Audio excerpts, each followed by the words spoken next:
আসসালামু আলাইকুম গাইস, আপনারা সবাই কেমন আছেন? আশা করি সবাই ভালো আছেন। আলহামদুলিল্লাহ আমিও ভালো আছি। আজকে আমি পেঁয়াজ পাতা নিব। আমার ছোট্ট মিনি বাগানটা আপনাদের আমি দেখাইছিলাম। এই মিনি বাগান থেকে পেঁয়াজ পাতা নেব। পেঁয়াজ পাতা দিয়ে আমি একটা রেসিপি করব, সেটা আপনাদের সাথে শেয়ার করব। সো নামটা এখন বলবো না, নামটা আমি লাস্টে আপনাদের বলবো। তা আপনারা দেখতে থাকেন। আমি পেঁয়াজ পাতাটা কেটে নিব। দেখেন, এখান থেকে আমি দুটো লেটুস পাতাও নেব। তো এখানে রসুন পাতাও আছে, আমি রসুন পাতাটাও কয়েকটা পাতা নিব।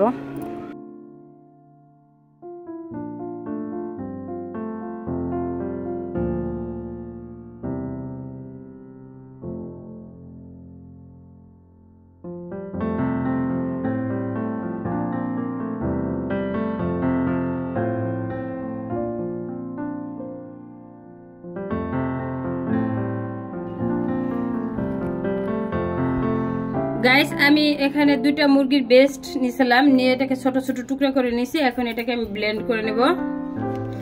এটার মাঝে পানি দেওয়া যাবে না, আপনি পানি ছাড়া এটাকে ব্লেন্ড করবেন। ব্লেন্ড করে নেন।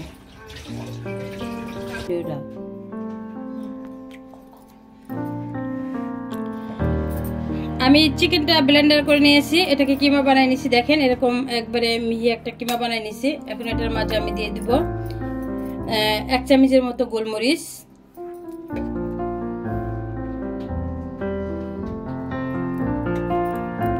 লবণটা বুঝে দিবেন, কারণ দেখা যায় আপনি যে সসগুলা ইউজ করবেন এই সসের মাঝে লবণ থাকে। শুকনা মরিচের গুঁড়া,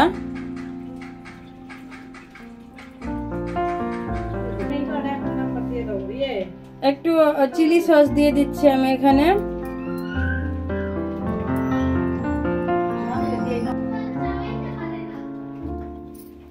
দিয়ে দিব রাঁধুনি মুরগির মশলা 1 চামচের মতো, আর দিয়ে দেব লেবুর রস,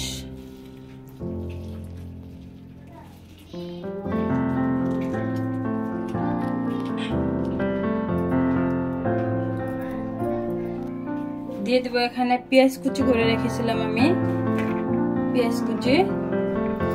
আর এখানে আমি আসলে এটা সবাই দেয় না, আমি দিচ্ছি গাজর কুচি। আর এখানে আমি পেঁয়াজ আর রসুন পাতা যেটা আনলাম ছাদ থেকে তুলে, দেখতেই পারছেন, ওটা আমি কুচি করে দিয়ে দিলাম। এটা আমি দিতেছি পার্সোনাল ভাবে, বাট আপনারা যদি কেউ চান এটা দিতে পারেন, না হয় স্কিপ করতে পারেন। এটা আসলে এটা দোকানে দেয় না, সো আমি দিচ্ছি। ঘরোয়া ভাবে বানাচ্ছি, বাট ঘরে খাবো, এটা তো আর কোথাও আমরা দিতেছি না, সেল দিতেছি না। সো এই জন্য আমি একটু ভেজিটেবল দিচ্ছি। মতো কর্নফ্লাওয়ারটা আপনি দিবেন এই কারণে যাতে ভিতরে একটা জুসি জুসি ভাব থাকে। এই কারণে আমি কর্নফ্লাওয়ার দিয়ে দিলাম 1 চামচের মতো। বেকিং সোডা দেব, এটা আমার ইচ্ছে মতো দিচ্ছি, আপনারা না চাইলে এটাকে স্কিপ করতে পারেন। আমি 2টা ডিম ফাটিয়ে নিয়েছি, এখানে 2টা ডিম ফাটিয়ে নিলাম। ডিম 2টা আমি দিব, বাট আমি একটু এভিডেন্সটা সব মিক্সড করে নিই আমার হাতের মাঝে, তারপরে দেব।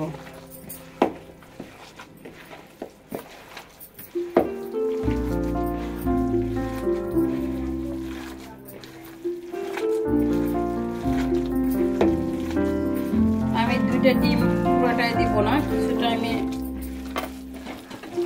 পরে রেখে দিব, মানে আমার আর একটু লাগবো। এটাই পর্যন্তই। এখন আমি 2টা ডিমের অর্ধেক ডিম দিয়ে দেব এটার মাঝে। তো এটা ভালো করে চটকায় নিতেছি এখন হাতের মধ্যে।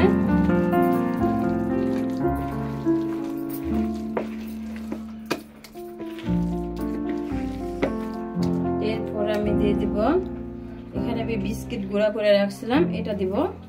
এটা দিয়ে আমি ভালো করে এটাকে মাখাই নেব, পুরোটাই দিয়ে দিব।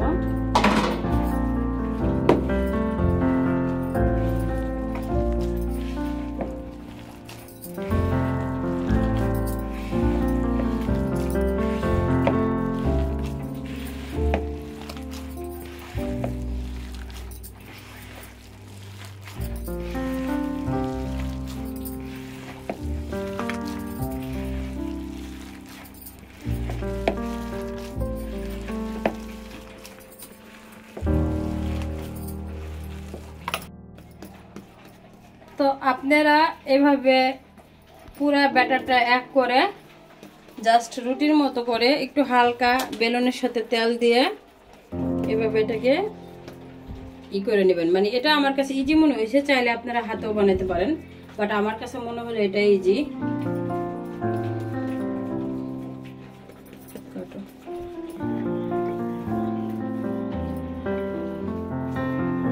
জাস্ট বেলুনে তেল ভরে এটাকে এভাবে উপরে ভালো মতো আর কি সমান করে নেবেন।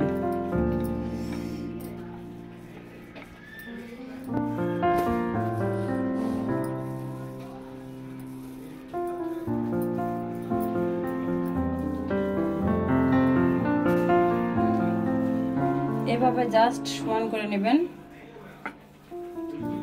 নিয়ে দেখছেন তেল ভরাইলে আর কি এটা লাগে না। আমার ব্যাটারটা একটু পাতলা হয়ে গেছে, আরো বিস্কিট দিতে হতো, সো আমি দেই নাই। তো এটা আমি হাতে কিভাবে বানাই দেখাই, এটা আপনার হাতে চাইলে ইজি ভাবে বানাইতে পারবেন এটাকে।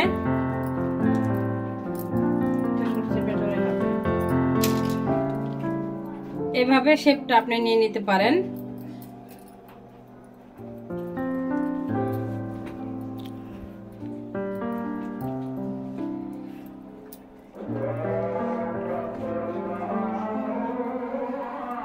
এটা এভাবে আমি এখন ডিমের মাঝে দিয়ে দিলাম। এদিকে স্কিপ করো। তো আমি এই যে ব্রেড গামের ভিতরে দিয়ে দিলাম। এখন এটাকে ব্রেড গাম দা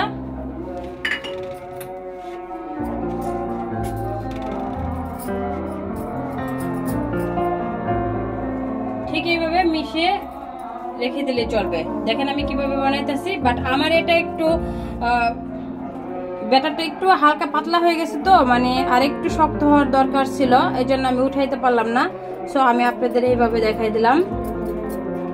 আপনারা যখন করবেন আর একটু বিস্কিটের গুঁড়াটা একটু বেশি দিয়ে দিবেন, সো তাহলে আর এরকম হবে না। তো আমি আর বিস্কিটের গুঁড়া করলাম না, ঝামেলায় গেলাম না, জাস্ট আমি ইজিতে আপনাদের মানে আমি যেভাবে বানাইতেছি আপনাদের সাথে এটাই শেয়ার করতেছি।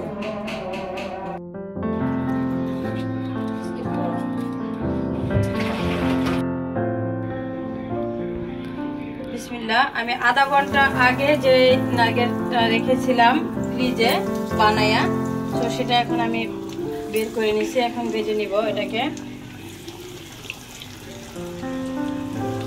আমি এটাকে বানায়া ফ্রিজে রেখেছিলাম। দেখেন কেমন হয়েছে আমাকে কমেন্টে জানাবেন সবাই। সো এখন আমি ভেজে নিচ্ছি। এটাকে দুবার তেলে ভাজতে হয়।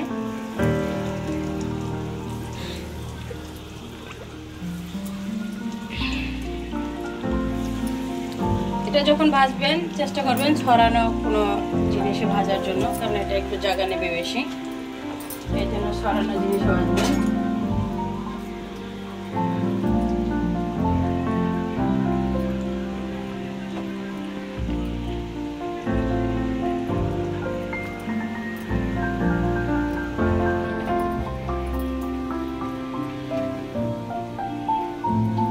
তো দেখেন আমার নারকেলের সাথে কিন্তু এই ব্রেড গামগুলো লেগে গেছে সুন্দর মতো।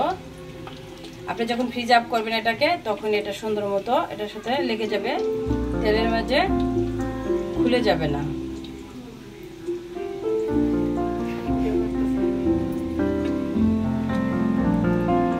দেখেছেন এটার সাথে কিন্তু সুন্দরভাবে সেট হয়ে গেছে।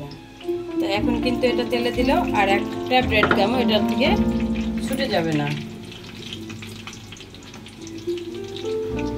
আমি একটু উল্টাই দিলাম।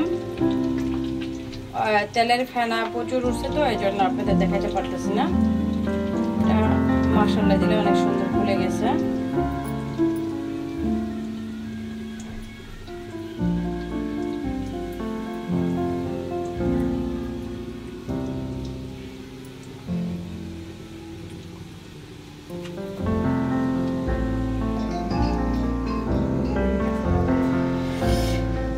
তো আমি আপনাদের আসলে আমার নারকেল গুলাকে দেখাইতে পারতেছি না, কারণ এগুলা উপরে এত ভাবে ফেনা উঠে গেছে, আমি দেখাইতে পারতেছি না।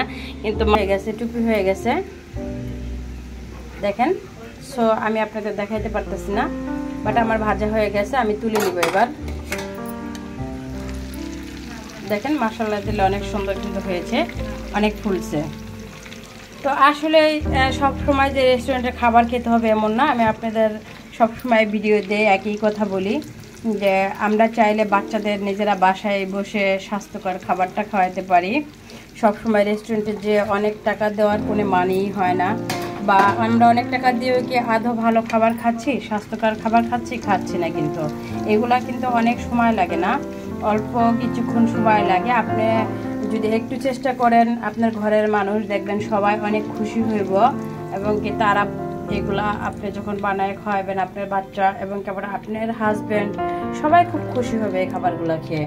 কারণ আপনি যখন এগুলা কিনে আনবেন স্বপ্ন থেকে বা কোনো শপিং মল থেকে এই নার্গিসগুলো যখন কিনে আনবেন, তখন কিন্তু দেখবেন এগুলো অনেক টাকা নেয়। 6টা-7টা পিস দেওয়া থেকে অনেকগুলো টাকা নেয়, বাট সেগুলো কিন্তু অল্প ছোট ছোট করে বানায়। সাইজটা কিন্তু এত বড়ও থাকে না, তো ছোট ছোট করে বানায়। অথচ দেখেন আমরা কতগুলো টাকা দিয়ে কিনে খাই, দেখা যায় ঘরের ভিতরে যদি একটু সদস্য বেশি থাকে তখন ভেজে খাইলে কারোই মন ভরে না। 2টা 1টা খেয়ে কখনো এগুলা কারো মন ভরে না। এগুলা খেতে হলে মন ভরে খেতে হয়। ধরেন বসলাম এক জায়গায় 3টা-4টা বা নিলাম খাইলাম এরকম, তো তখন তো দেখা যায় 1টা-2টা পাওয়া যায়। তো আমরা যখন বানাবো বাসায় তখন কিন্তু ছেলে মেয়ে বা আপনার সন্তান যারা বা আপনার হাজবেন্ড সবাই কিন্তু তৃপ্তি নিয়ে খেতে পারে। তো এই জন্য আমি সবাইকে আমার ভিডিওতে আর একটা কথাই বলি, প্লিজ আপনারা সবাই চাইবেন বাচ্চাদের বাসায় বানায় খাওয়ানোর জন্য। যারা জব করেন, যারা অনেক বিজি, তাদের তো কোনো কথাই নেই, কারণ তারা তো আর এত সময় পান না।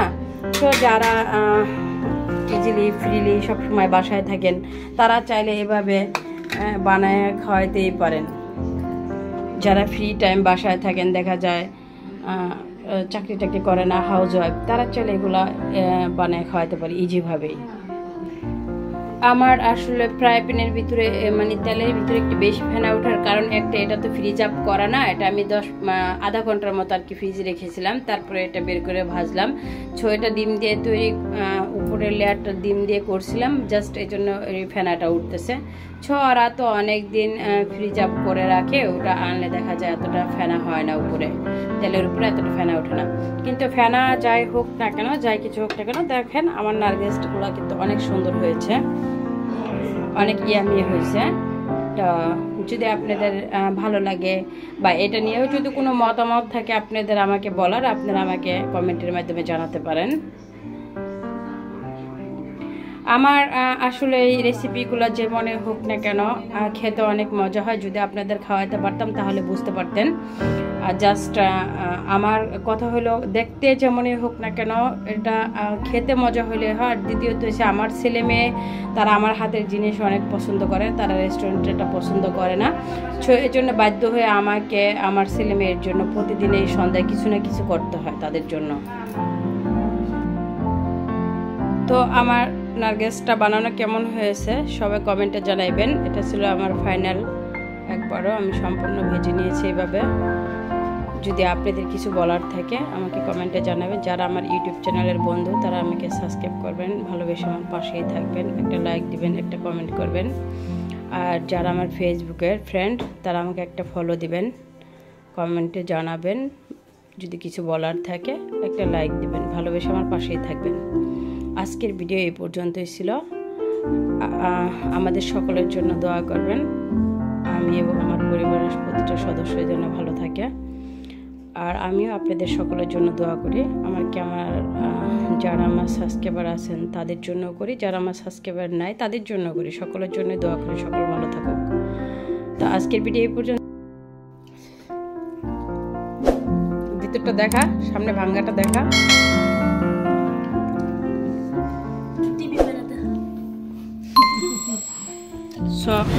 দেখেন এটা ভিতরেরটাও কত ইয়ামি হয়েছে, দেখছেন।